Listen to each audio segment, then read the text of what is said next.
Hey everyone, welcome to the Texas Deep Time Rewind, where we wonder with the witty, coming to you live from the Live Lab. The SWBC Live Lab, to be exact. So deep from the heart of San Antonio, Texas. My name is Abby Jackson, the Environmental Science Education Manager here at the Witte. And I'm Daemon Piña, the Health and Wellness Education Manager here at the Witte Museum. I cannot wait to talk about today's topic. What is it? What is it? Tell me.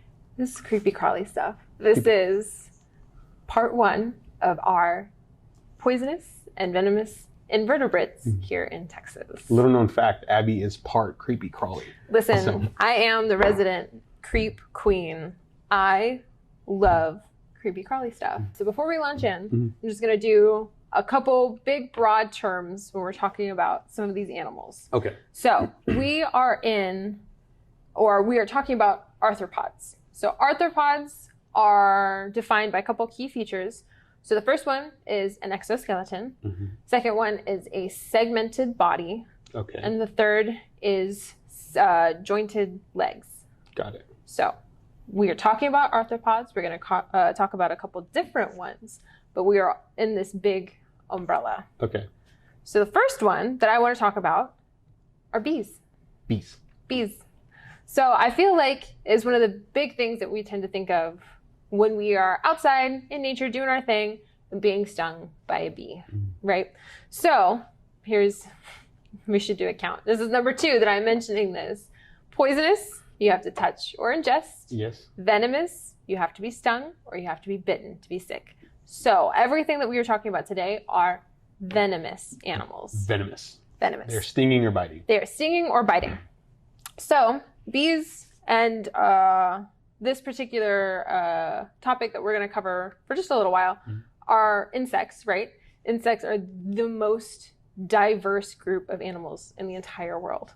There's so many different kinds. There are about 900 species of bee that can be found in the United States and in Texas. In just the United States? That's Yeah. crazy. Yes. I thought you were going to say the world. Right, like all over? Yes. No, 900 species of bee can be found in Texas. That's ridiculous. Not all of them are native. Right. Some have been brought here from other parts of the world.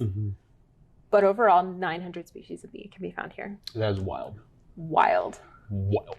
So we're going to talk about some of the bee species that are native here. So the first one is going to be bumblebees. Right, that's like poster child Of bees. of bees, Yeah. right? That's what everybody thinks of Cute. when they think of bees, right? Yeah. Exactly, right? The little fuzzy, cute, yellow and black striped, the ones that live in big hives are very social. Like bees, I feel like we either think of like honeybees or bumblebees. Right. Right? Bumblebee butts. Yes, exactly. The ones like in the little flowers and things. Yes. And carpenter bees. Yes. So I don't know if you've seen carpenter bees before. I know that I definitely have. Yeah. They're much larger. They're usually a little bit darker in color, so more muted. Yeah. And they're solitary, so they actually don't live in hives with other bees. So not a social species. Okay. But, right, as we mentioned this, they are a stinging, venomous insect. So the bees that are native here to Texas, their barbs, which are on the ends of their abdomens, are a little different than like honeybees. Okay. So I feel like when most people think of being stung by a bee, they're like, oh, it only happens once because you get stung, the stinger comes out, the honeybee dies. Which is the case for honeybees, which is kind of unfortunate. That part of their abdomen is connected to a lot of important parts in their body. It's barbed too, like a porcupine quill. So when it gets stuck, it gets stuck. Yeah. That animal dies. And then because it's still connected to like nerve endings, that's how honeybee stingers can like work their way into your skin because it's still connected to nerve endings. So it's still like moving. Ugh. That's gross. Yeah, wild. Sick. So here's the fun part. Bumblebees and carpenter bees don't have the same kind of barbed stinger. So it doesn't come out when they sting you. And then here's the kicker. They can do it more than once. Gross. Yeah. Yes, you can be stung multiple times in those instances. Yeah. Dang. That's rough. Yeah. I don't like that. It's not like a one and done, Yeah. like a honeybee where you're like, oh, like it happened, it's not going to happen again. Yeah. Surprise, it can, and it probably would imagine. I looked through some of the bee species that are native here in Texas, and there's some really, really cool ones. There's something called like sweat bees, I think. Sweat bees. Yeah, and they have different colors. They're like green and have this really cool like mottled color. Yeah. They don't look like the bees that we tend to think of. Right. But again, I didn't even know that there are 900 species of bee that you could see here in Texas alone. Like, right. Wild. There's a huge array of species that can be seen here, which is crazy. So cool. But anyway, so Bumble Bees, Carpenter Bees can sting multiple times. Their venom includes several chemical compounds, including histamines, right? Which is why we tend to have swelling around the site.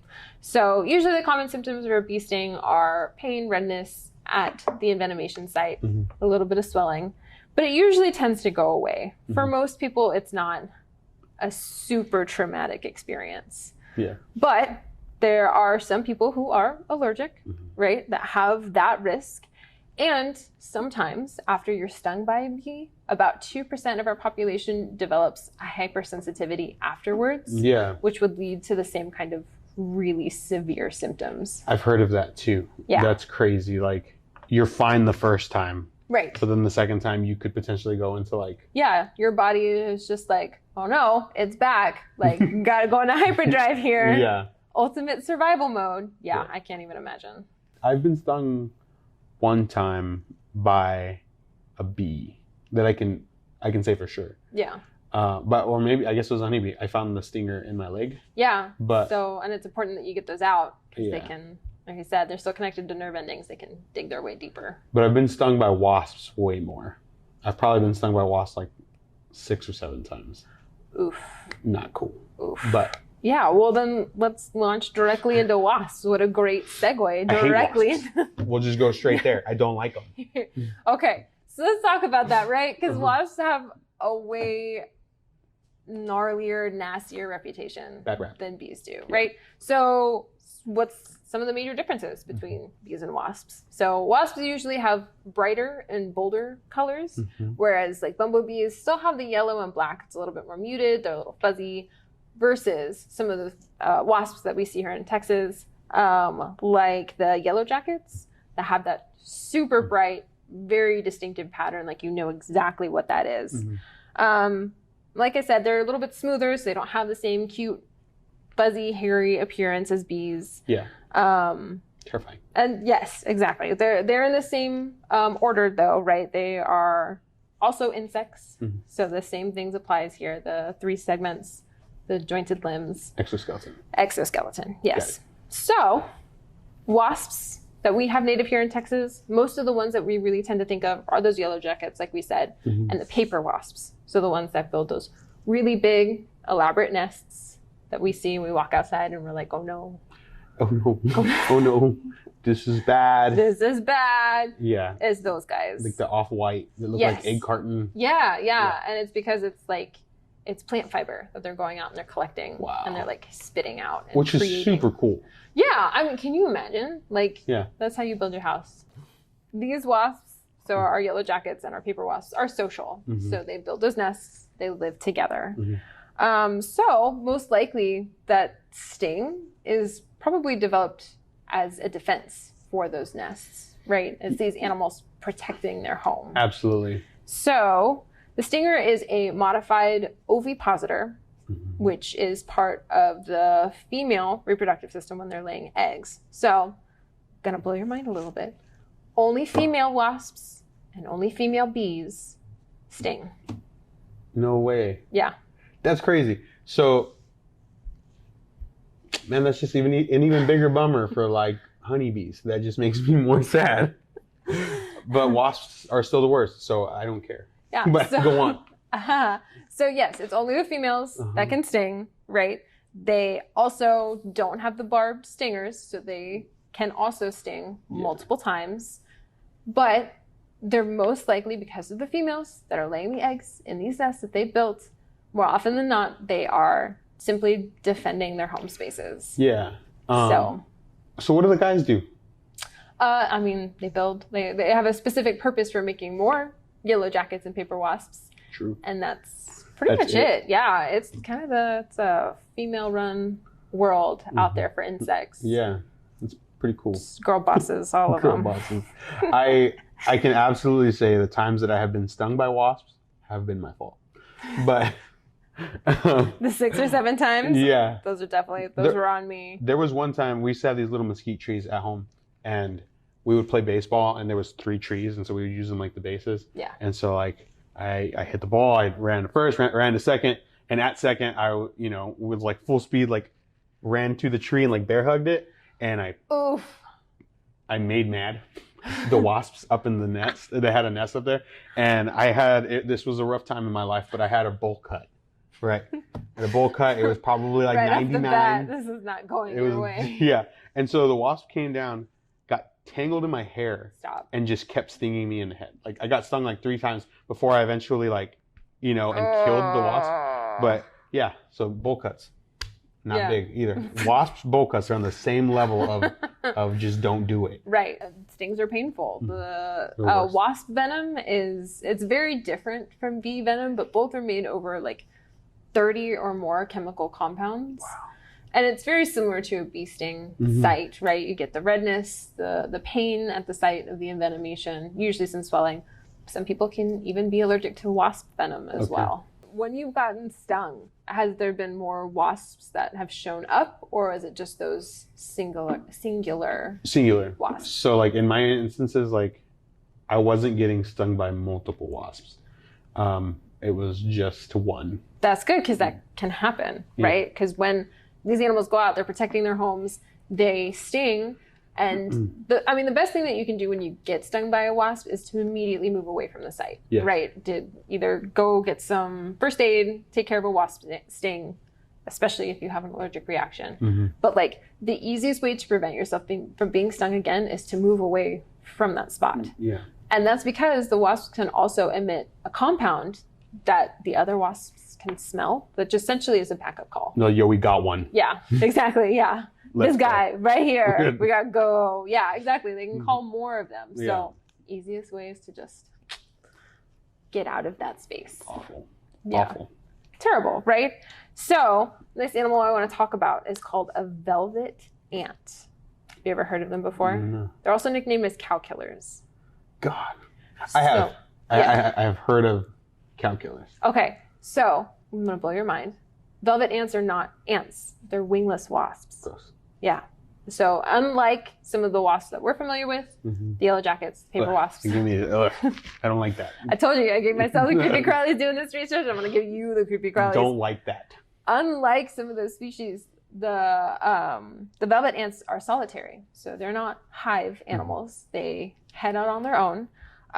They're pretty easily identifiable. They have this really bright, it's described as like burnt orange or scarlet hair. So it's fuzzy like a bumblebee would be. But it's this crazy bright color, and it's a warning color.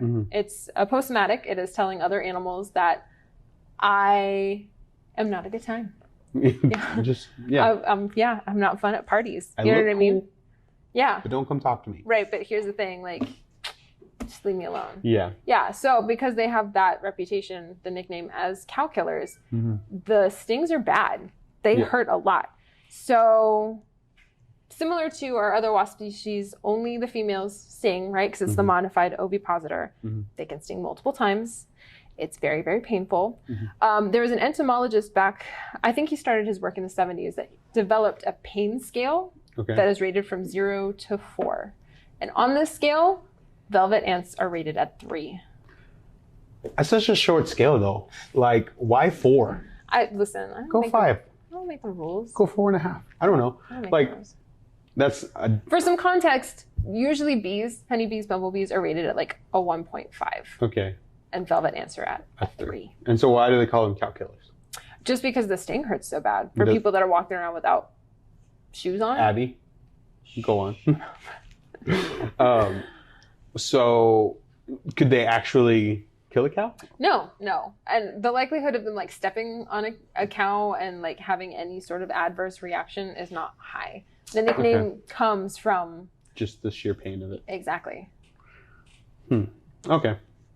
People are they're like, this would kill a cow. Yeah. That's how bad this is. Well, so the entomologist that developed this rating, he is really funny. If you ever have a moment to go through how he describes the pain of some of these things, this one specifically, he said, is like pouring hot oil from a fryer all over your hand. Oh, God. That's awful. Yeah. I can't imagine. Yeah. He said, is that scale of pain your entire hand? That's more than a 3, okay?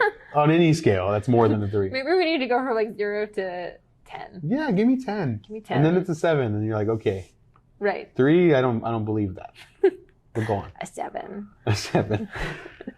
All right, so we are going to move away from our insects. We're still staying in the arthropod umbrella, but we're going to talk about an animal that is also lower on the ground, a little bit more terrestrial. We're going to talk about Texas redheaded centipedes. Disgusting. You know, it's funny that you say that, because every article that I did some research, did some extra stuff looking around, all of them were titled the same way, like nightmare fuel. They are. Yeah, like they are. It's literally like what a nightmare is. Listen, they're pretty rough. So they're still arthropods, so the same terms apply, right? Exoskeleton, segmented body, jointed limbs. So they've usually got only one pair of legs per body segment. Okay. And so for most centipede species, the body segments can range from like 15 to 177 body segments. It just depends. The Texas redheaded centipede is the largest centipede that is native to the United States. Okay. So on average, they're about 6.5 inches long. They can grow up to 8. Don't like that. I don't like it. They usually have about 21 to 23 pairs of legs. So that's 40-ish pairs of legs in total. How do they grow their legs? Is that the right way to phrase that question? Like when they're born, when they hatch, they come out of eggs. Yeah, they come out of eggs. They hatch, and they don't have all those legs already. Yeah, so the body segments will grow. Okay. When they're little, they look like fully formed adults. Okay. But they get bigger over time. Texas redheaded centipedes are named very appropriately. They've got that kind of burnt orange, reddish head, a darker body, and then those yellow legs. So similar to our velvet ants, they're using the same kind of warning coloration, letting other animals know that they are not to be messed with, right? So they're carnivorous animals, right? They're animals that eat other animals. They are predatory. And they can eat a pretty wide variety of things. They can eat some smaller invertebrate species. Crickets tend to be a favorite. That's what our best boy, our Texas redheaded centipede that lives here with us at the Witte Museum, likes to eat. Gary. They also can eat small vertebrates. So. No way. Yeah. That's so gross. I don't like that. I like the pause. Like it took you a second to be like, wait, hold on. Wait a minute. I'm gonna go back. Yeah, small vertebrates like mice and frogs and small reptiles. I've seen our centipede eat crickets before. Yeah. I cannot imagine seeing one of them eat like a reptile or something like that. Yeah. It blows me away. Well, I mean, and some people that keep centipedes, that have them under human care and provide all of their husbandry, do feed them things like pinky mice. Oh. Yeah, like little tiny mice. Yeah, I don't like that either. I don't like that. I don't like that. Are you ready for it to get worse? Yes. Awesome. Okay, so they're venomous, right? Yes. They inject a toxin, hence they are venomous. Via a bite? So, here's the thing. Their fangs, quote unquote, are essentially a pair of modified legs. Yes. So they're like a pair of modified legs. Yeah. Go on. Yes. Continue. That sit up by their jaws, that have a point, that can be, and essentially it's like a pinch, right? Yes. Inject a venom that way. They also have caudal legs. So when you look at a Texas redheaded centipede, those two long things on the back that can also deliver venom. It is said, I was not able to find any like tried and true scientific research, but according to myth and legend, all legs on a centipede can deliver venom. No. There is a very old story when there was a soldier in the Confederate Army found a Texas redheaded centipede crawling across his chest at night, that there were points of contact where it had been envenomated, or he had been envenomated through the legs. According to that myth and legend, he died 2 days later. Wow. So, disclaimer, redheaded centipede venom is not life-threatening, as far as we know, right? I'm sure there's extenuating circumstances. You could have an allergen, a reaction, but for the most part, it just really hurts. Yeah, and this kind of goes as we said it with the plants, that, you know, just don't hold these things. Yeah. You know what I mean? Like, they're in the wild, they're doing jobs in the wild. Exactly. Just leave them alone. And here's the thing, is that they have several defense systems that let you know not to pick them up or mess with them. Because first, that coloration, right? That really bright color that says, what was it? I'm not a good time at parties. Like, leave me alone. Yeah. The caudal legs, if I could talk about those for just a moment. Do it. They're prehensile, right? Don't like so that. they move around. When they feel threatened, they'll stick them straight up, right, in the air. And they make themselves look bigger, right? And they give the impression that they're a larger animal, that they're dangerous. Okay, here's the kicker. Texas red-handed centipedes can catch insects out of the air because they prop themselves up on those prehensile caudal legs and stand up to catch things. No. Apparently a favorite is moths. We have a red-headed centipede, and it's on display.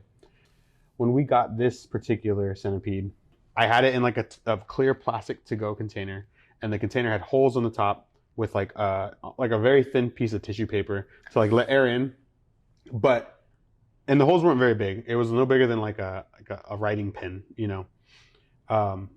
And he's a big boy, so it's not like he was gonna get through those. So we got his tank set up.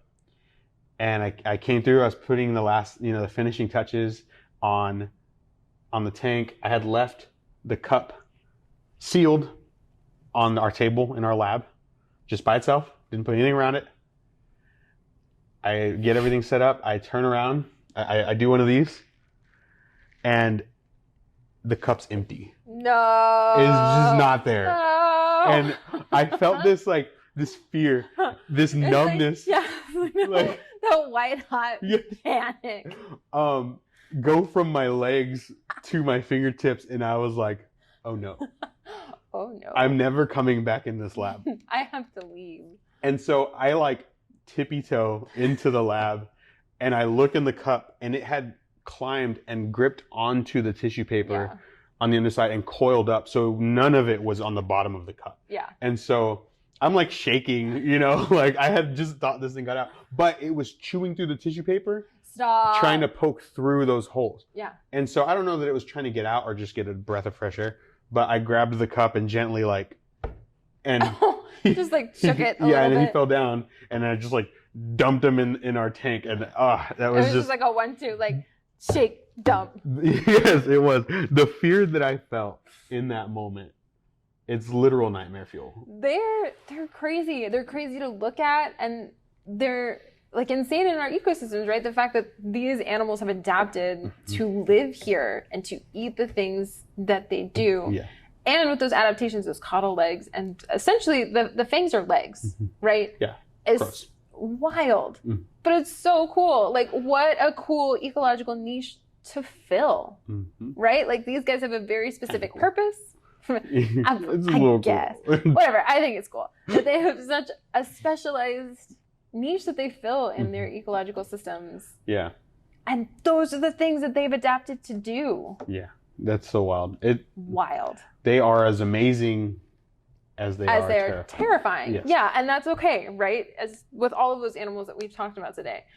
It's okay to be terrified of these animals. It's all right. Ain't nobody judging you for that. Because we're also not going to mess with you. Right, because that's the thing. All of these animals have these adaptations and these warning colors and these defense systems to let us know to be scared of them, to leave them alone, to not go near their nests, to not disturb them in their... Daemon.